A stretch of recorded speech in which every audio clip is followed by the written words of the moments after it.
To many of us, the Holocaust is just a distant memory, text in a history book, or maybe scenes from a movie.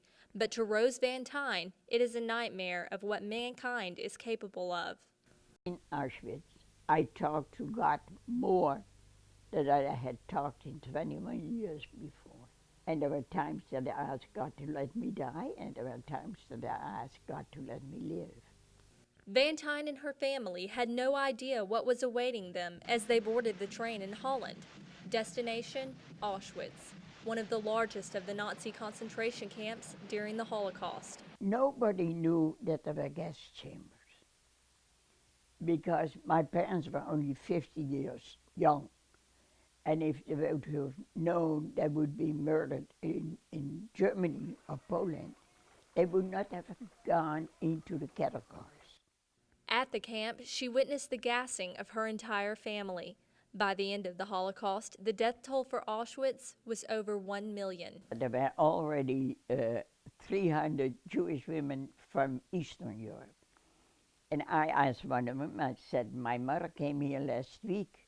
Where can I find her? And how old was your mother? I said, my mother is 50. She said, well, then she's gone. And I said, where has she gone? And she said, you'll find out. And I did find out. Because there were times that we couldn't even see the sky because of the smoke. And the smell of smoke was always there. The day of her freedom came during a death march, a time when they were forced to run constantly with very few breaks, no water, and no food. With the Allied forces close at hand, the Nazis abruptly allowed them to leave freely. They put us down and said, you can rest, and we are leaving. And, well, we didn't believe it, you know, we had to see it. And then they left. But we were so weak.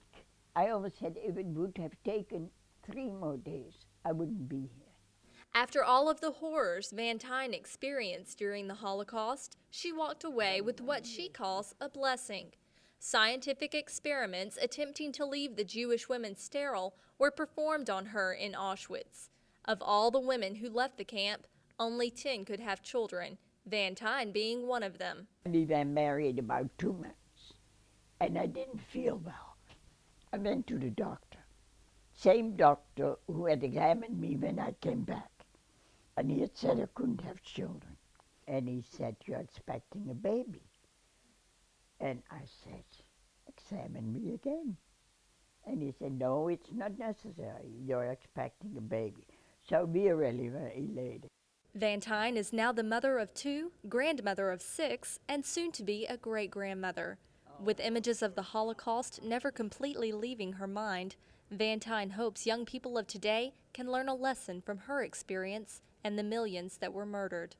I hope they learn that they should expect that they treat people like human beings, no matter what, no matter where you come from, no matter what color you are, no matter what race you are. We are all human beings, and we should treat human beings like human beings. History and words of wisdom right here in our own city. Amy Shirley, LSUS News.